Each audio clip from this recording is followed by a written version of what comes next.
Hey everybody, it is Tuesday. I had to double check that. Tuesday, March 31st, and I want to do um, an introductory to Adobe Photoshop. We're going to try and do our first assignment together, um, and we're going to see how this works. So um, I'm not expecting this to go 100% smoothly, but we're going to do the best that we can, and we'll readjust as we inevitably run into some problems as we're going through this. So here we go. To get started, first of all, remember that I'm going to be communicating with you guys in my Google Classroom here, and I will push all those communications out to you through here. All right. If you have questions, you can reach out to me on here. You can also reach out to me through Google Meet, and I'm actually able to see your screen through Google Meet if need be. So if you're having any technical issues, we're going to do our best to try and work through that. But please keep an open mind that we've never planned for this before, so we're doing the best that we possibly can to try and make something positive out of a not so positive situation. All right. So in any case, here we go. I'm going to have you guys go to launchpad.classlink.com/seals. In the previous assignment, I asked you guys to bookmark that so that you could just log in with your username, not your email address here, just your username, 25, last name, first name, and your school password. If you click sign in, this gives you a shortcut so that when you come in here and click the remote application,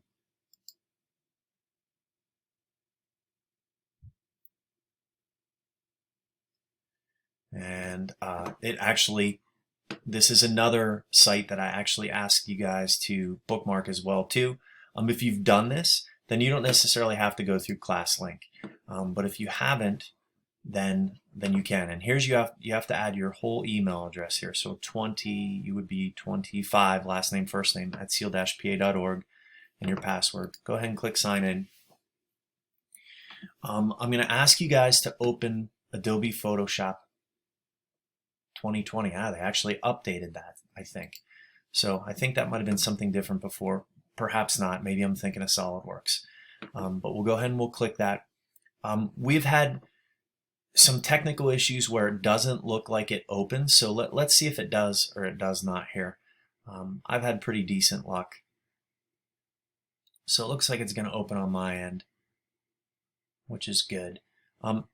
In the event that it doesn't, if you just go back and you click all resources and you click it again, it should work. All right. So here we go. From here, we're going to do create new. And over here, the first thing that I want you to do is change this to pixels. It's going to be important that you do that. For the width, I'm going to have you make it 800 pixels. And for the height, I'm going to have you make it 600 pixels. And I'm going to have you make the resolution 72 pixels per inch. All right. RGB color, 8-bit white. That stuff should all just remain the same. So the only thing you really need to change are these and these. We definitely don't want it 800 inches. That'll cause you a huge problem. That's like 72 feet, something like that. 70 something feet off the top of my head. 800 pixels by 600 pixels, 72 pixels per inch. Go ahead and click create. And that's going to open this up on your screen. Excuse me, a couple things that I want to make sure that we have here. If you go to Window and Workspace, and we just want it as essentials. I'm not sure why this is showing up here. So if you have that and it bugs you, if you go to Window, Workspace, and just reset essentials, that's interesting. It's staying on there. There, I made it go away. Okay, so there you go. What we're going to do is we're going to dive headfirst into Photoshop's biggest, probably biggest characteristic and most important characteristic, and that is layers. So down here on the right hand side, now I'm on a Mac, just so you guys know. So on a Windows machine, it's going to look really similar, not exactly the same, but pretty similar. Right next to the garbage can here is the add new layer button, and I'm going to have you click that 3 times, 1, 2, and 3. In the top layer, I'm going to have you do blue ellipse, which is a shape. The middle one is going to be a red circle. And the third one is going to be a green square, if I can spell correctly. And I'm going to have you just go in here and right click on each one of these and go down and label it. So for the blue layer, label it as blue. For the red circle, label it as red. And for the green square, label it as green. I'm not sure why my screen is flashing like that, just so you guys know. So hopefully we can get through this, but it's doing it on my end too, just so you know. So I've got 3 layers there. What I want to do first is I want to go to my blue layer. Here's how you click between layers. Okay, pretty simple. So I'm going to click in my blue layer so that it's selected, and I'm going to go over here to my second tool down, and I'm going to click and hold that button down. And when I do that, the Elliptical Marquee tool pops up. So I'm going to choose that and just go over here and basically draw an ellipse. Kind of looks like an egg, right? So I'm going to change the color of that to blue, and this is how we are going to do that. Here's the foreground color, here's the background color. If you click this, it actually switches those. So I'm going to have you click the foreground color and come in here and pick a blue. So find a shade of blue that you guys like. I really don't care what you choose. So if that's the blue you like, or if that's the blue you like, whatever you guys want, I'm good with. I kind of like this. So I'm going to say okay. Now you notice, like, hey, it didn't fill in there. Right, you just selected it down here. It's also up here too. And you could go in here and play around with that color. See how I'm moving this, the color changes down here too. When I want to fill this, there's a couple ways we can do it, but this is the way I always do it. Edit, fill. Not with content aware, but with the foreground color. And say okay. And now it's filled. You notice that there's a marquee spinning around here, the marching ants, as they're sometimes called. If you just go to select and deselect, the marching ants go away. All right. Now I want to do a red circle next. Now I'm going to make a mistake here on purpose just to show you guys, because I know a lot of you will make this mistake. I want to draw a perfect circle, and the way that you do that is you hold the Shift key down with the marquee tool, and as you do that, it makes a perfect circle. Whoops. Let me do edit undo. I don't know what I did there. Hold the Shift key down, let it go. There we go. Now I got myself a perfect circle. You probably figured out that to make that red, you're going to go over here, you're going to pick a red that you want. That's interesting. Choose a red that you want, say okay. Edit, fill with the foreground color, and select and deselect. Now if you're smart and you picked up on this, you're going to look over here and go, wait a second. I put the red circle in the blue ellipse layer. It was supposed to be in here. It's not a huge deal. The nice thing about Photoshop is you can walk it backwards. So if you go to edit, undo, deselect. See how the marquee comes back? Edit, undo, fill. That goes away here now. And notice it goes away here. So if I simply go down here now and click the red circle, edit, fill with the foreground color, and select and deselect, there it is. It's in the red circle layer. So I'm going to go down here to the green square. Now obviously I can't make a square with an elliptical tool. So I'm going to go back up to here to the rectangular marquee tool, and I want a square. So not just any old regular old rectangle, but I want a square, which means that all the sides are equal. So like we made a perfect circle here, I'm going to ask you guys to make a perfect square, and you can hold the Shift key down and grab a square. All right, come over here, make sure that we're in the green square layer here. Go over, grab a green that you want, pick like a Monster Energy green, and go with a little lighter. There we go. And I'm going to go to edit, fill with the foreground color, select and deselect. All right, now before we go any further, we want to make sure that you guys get this thing saved in the right spot. So if you go to File and you go to Save As, You want to save this on your computer. That's probably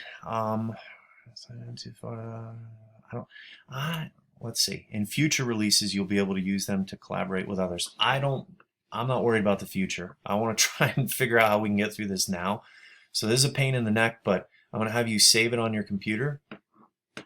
And it's not this computer right here, but it's actually the server back at school. You can see that, you know, this is actually the drive that you would see at school. So if you click this PC and you browse to your Z drive, in here, I'm going to have you, in your Z drive, create a new folder, and you're going to call it Tech Ed. I already have a Tech Ed folder, so I'm going to call this Tech Ed Online. So create that folder, and I'm going to double click that folder, and I'm going to add a new one inside of there, and I'm going to call this first period. You guys don't have to do that. You can just leave it as Tech Ed. All right, you can just create a Tech Ed folder, and you can actually create a folder called 7th grade if you want, and then I can look inside of that folder for you guys too. So there you go. This is just kind of helping me along, showing you how to create folders. And I want you to call this your first name, your last name,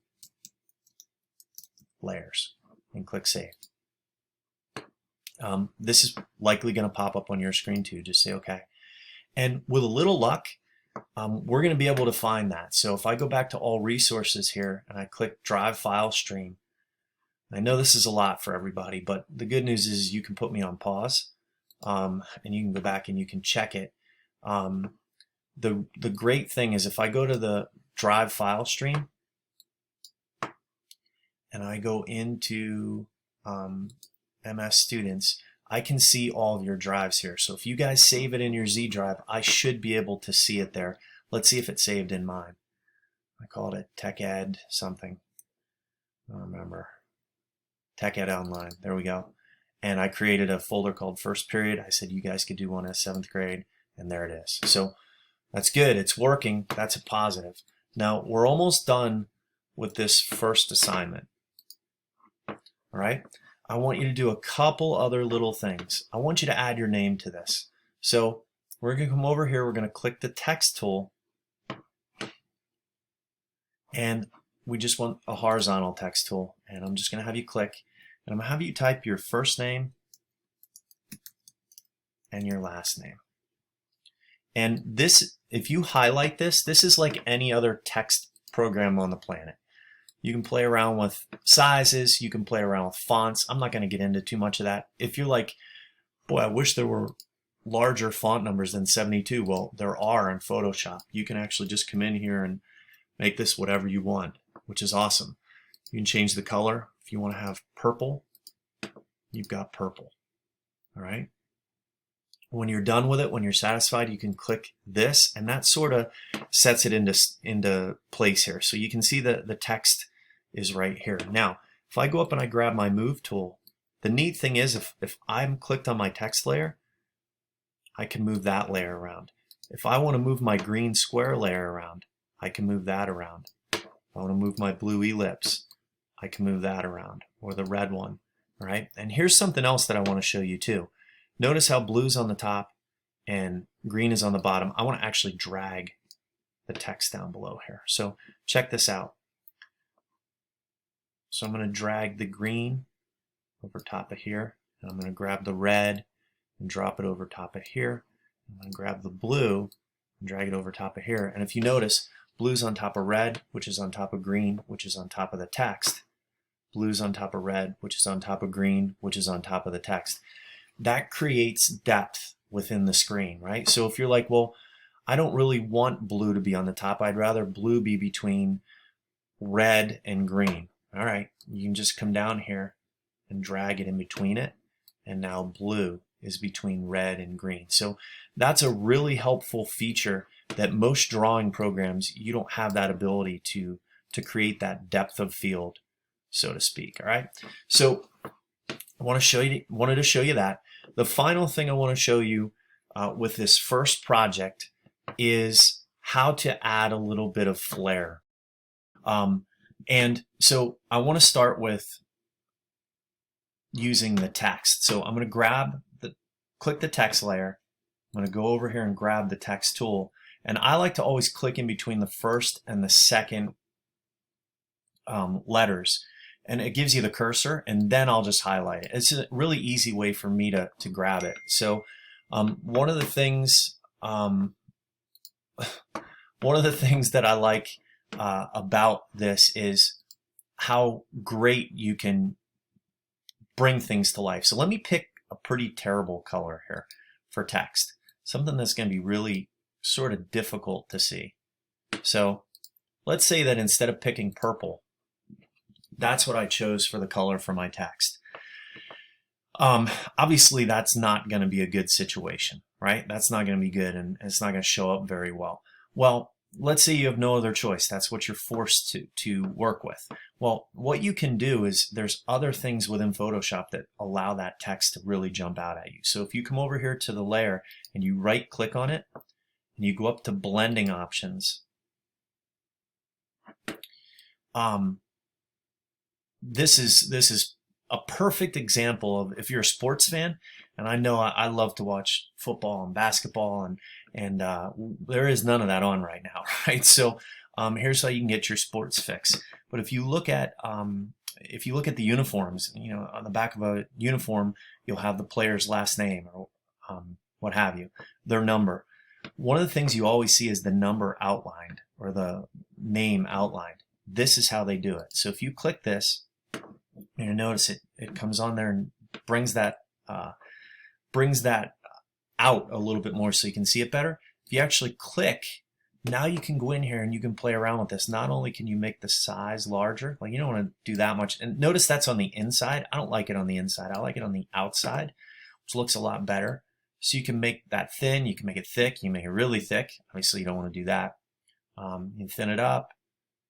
You can change the color. So if you're like, I don't want black, I want purple, like a deep purple. Great band, by the way. You can go ahead and click OK. And there it is, it jumps out at you. So let's say you also want to do, I'm a huge fan of drop shadow. So I'm going to go in here, what the heck's drop shadow? There it is. So I'm going to go ahead and click this. And if I click on the word drop shadow, now I can go in and mess around with it. Now I never use multiply. I don't know why sometimes it shows up as normal and other times as something else, but I think you want normal in this situation. You don't want to have it totally opaque. You want to basically, hang on one second here. There we go. So I would put that up at 100 at first. And you can see that I'm playing around with the distance. The spread sort of diffuses it a little bit. So does size diffuses a little bit. So it gives you a really unique drop shadow feature. You can play around the direction where the sun is coming from. So think of, this should have an arrow, I always say, but this is as if the sun was coming from directly above, which is where you never want to take photos because you get bags under your subject's eyes, right? See it right here? You want it when the sun is kind of here, or when the sun is here, or maybe like in here. So let's go with that. That looks a lot better. All right, so there it is with text. Now I'm not going to show you all the features for each individual one. Let me go ahead and click OK. I'm going to go over here to green square, same thing. Right click, blending options. I am going to hit that with stroke, so we'll outline it. I'm going to make this black.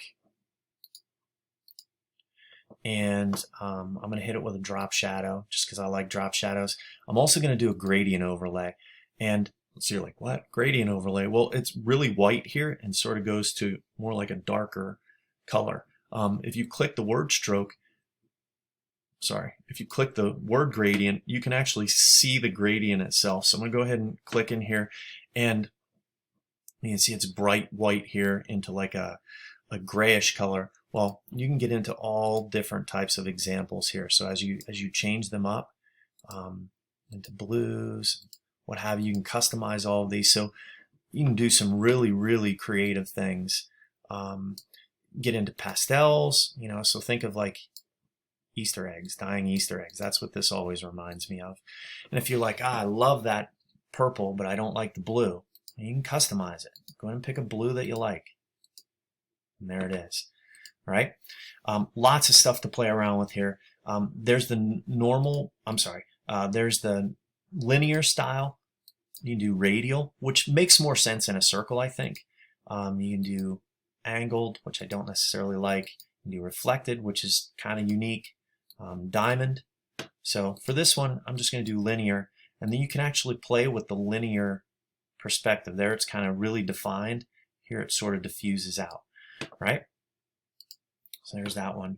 I'm going to go into red circle, blending options.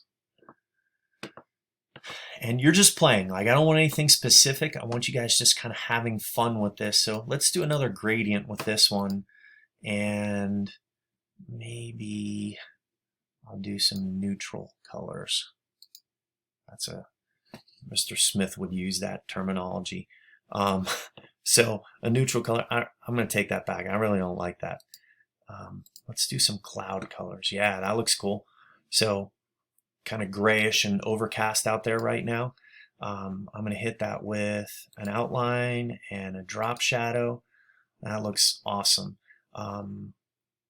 So there it is. So I'm going to have you guys customize each and every one of these layers. There's one final thing. I don't want to make this too long. I just really want you guys to have fun with it. The one final thing I want to show you is if we go back to the text layer here. Remember, when you work with a text layer, if you choose the text tool and you click in between the first and the second letter and you highlight it, now it allows you to grab a hold of that text better. You can go up here and you can give your text some style too. So right now the style is none.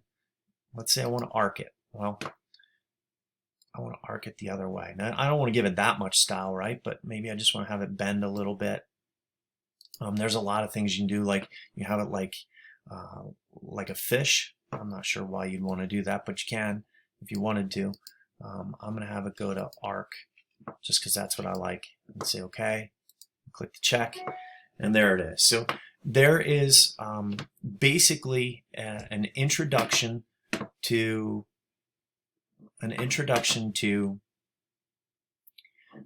layers. How you turn, and oh, one final thing. I keep saying one final thing, but you can turn all these layers on and off if you want, including the background layer. You can turn them on one at a time if you'd like. So you have complete and utter control over everything that is on here. And that's the beauty of Photoshop. When you are finished, you've already saved it one time. Make sure you just go back and click save again. And if you save it in your Z drive, I should be able to find that. And that's going to be all for your first assignment in Photoshop. Take your time. Don't get frustrated. If you run into any issues, you can reach out to me. Don't reach out over the first issue. Like, definitely be a problem solver, and you know, definitely don't be afraid to try and figure this stuff out on your own. But if you're totally swamped, reach out to me. I've been using Photoshop for a long time, so I should be able to direct you in the right area and help you get yourself straightened out. So have a good day, and I'll catch up with you here in a few days when we get into our next lesson.